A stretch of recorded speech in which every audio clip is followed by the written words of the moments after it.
Supreme court का नया judgement, जिसके अंदर सुप्रीम कोर्ट ने दी है हरी झंडी इलाहाबाद हाई कोर्ट के कुछ गाइडलाइंस को। अब वो गाइडलाइंस एप्लीकेबल होंगी और इम्प्लीमेंट होंगी। वो कौन सी गाइडलाइंस है, आइए जानते हैं मेरे इस वीडियो में। इसीलिए मेरी वीडियो देखते रहिएगा, इसे लाइक कीजिएगा और मेरे चैनल को सब्सक्राइब ज़रूर कीजिएगा। हाय वीवर्स, सुप्रीम कोर्ट के नए लेटेस्ट गाइडलाइंस 498A को डील करने को लेकर। वीवर्स, ये मेरा दूसरा वीडियो है। इसके पहले वाले वीडियो में मैंने बताया था कि केस के फैक्ट्स एंड सर्कमस्टेंसेस क्या थे, क्या रीज़न पे ये केस जो है अल्टीमेटली सेटल डाउन हो गया बिना किसी एक रुपए के, और उसके साथ साथ माफ़ीनामा देना पड़ा वाइफ को, अपने हस्बैंड को और हस्बैंड की पूरी फैमिली को। इसके अलावा और बहुत सारी चीज़ें दी गई थी। व्यूअर्स, मेरा पहला वीडियो ज़रूर देखिएगा। इस वीडियो में मैं आपको बताने वाली हूँ कि ऐसे कौन से गाइडलाइंस थे इलाहाबाद हाई कोर्ट के जिसे सुप्रीम कोर्ट ने इम्प्लीमेंट करने के लिए कहा। सबसे पहला गाइडलाइन ये था इलाहाबाद हाई कोर्ट का कि जब भी 498A केस रजिस्टर होगा तो उसमें पुलिस कोई एक्शन नहीं लेगी और अरेस्ट नहीं करेगी हस्बैंड को एटलीस्ट 2 महीने को कूलिंग पीरियड कहा गया है। कूलिंग पीरियड के दौरान जैसे ही FIR रजिस्टर होती है, पुलिस या तो फिर मजिस्ट्रेट जिसके सामने ये कंप्लेन की गई हो, वो ये कंप्लेन को या इस FIR को फॉरवर्ड करेंगे फैमिली वेलफेयर कमेटी को। फैमिली वेलफेयर कमेटी हर डिस्ट्रिक्ट में बनाई जाएगी, जिसके अंदर एटलीस्ट 3 मेंबर्स होंगे।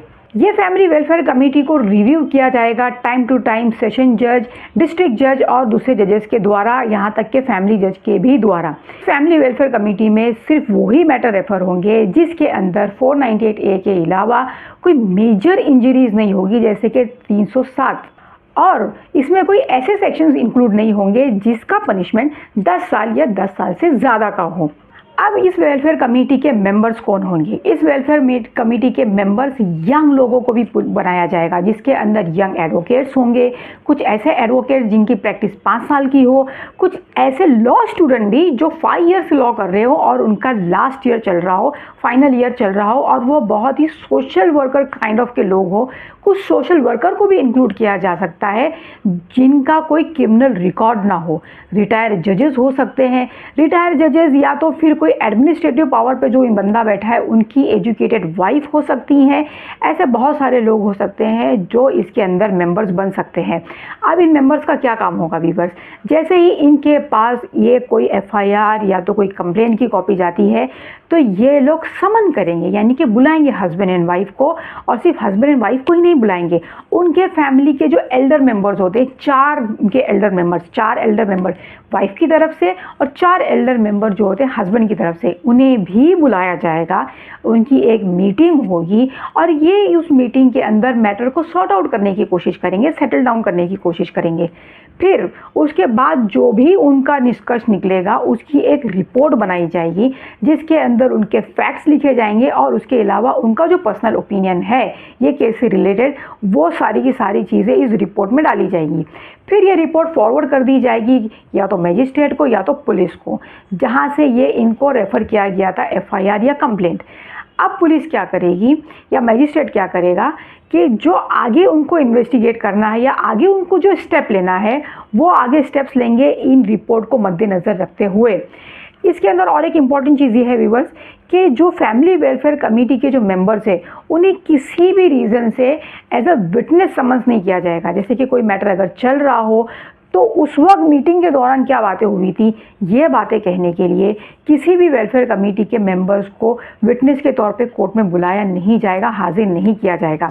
ये तो रही वेलफेयर कमेटी के मेंबर्स की बातें। वेलफेयर मेंबर्स के जो कमेटी के जो मेंबर्स होते हैं इनको ट्रेनिंग भी दी जाएगी टाइम टू टाइम।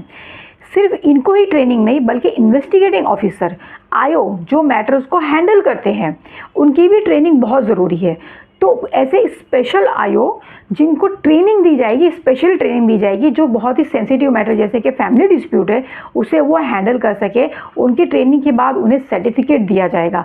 तो ऐसे सर्टिफाइड ट्रेन IO को ही हैंडल किया करने के लिए इजाज़त होगी 498A केसेस को लेकर, जो वो ये केसेस बड़ी ही जिम्मेदारी से और बड़ी ही ट्रांसपेरेंसी से इस मैटर को हैंडल करेंगे।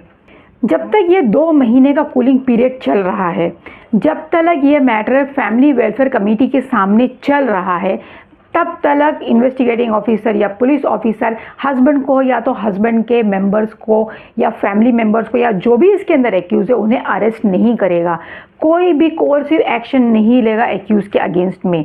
लेकिन इन्वेस्टिगेटिंग ऑफिसर अपना इन्वेस्टिगेशन चालू रख सकता है, जैसे कि उसमें कुछ मेडिकल डॉक्यूमेंट्स उसे इकट्ठे करने हैं या स्टेटमेंट लेना है विटनेसेस का तो वो ले सकता है। इन्वेस्टिगेशन में रोक नहीं है, लेकिन एडवर्स जो एक्शन लिया जाता है, अरेस्ट किया जाता है, उसके ऊपर ज़रूर रोक है। अब अगर इस चीज़ों के दौरान मैटर सेटल हो जाता है तो सेटलमेंट के बाद जो डिस्ट्रिक्ट जज है, सेशन जज है, या तो कोई भी सीनियर जजेस जो डिस्ट्रिक्ट और सेशन जज के द्वारा अपॉइंट किए गए हैं, उनको राइट होगा कि वो ये 498A के मैटर को ख़त्म करें। जी हाँ व्यूअर्स, जब भी कोई सेटलमेंट होता था और आप लोगों को ये FIR क्वैश करनी होती थी या पूरा का पूरा मैटर ही क्वैश करना होता था, तो हमारे पास एक ही ऑप्शन होता था कि हम हाई कोर्ट में जाएँ और क्वैशिंग प्रोसीडिंग फाइल करें। लेकिन यहाँ पर यह कहा गया है कि आपको हाई कोर्ट जाके एक पिटीशन फाइल करने की ज़रूरत नहीं है, बल्कि यहाँ पर जो दूसरी लोअर जुडिशरी है, जैसे कि डिस्ट्रिक्ट जज हो गया, सेशन जज हो गया, या तो उनके द्वारा अपॉइंट किए गए कोई सीनियर जजेस हो गए, वो भी ये केस को ख़त्म कर सकते हैं।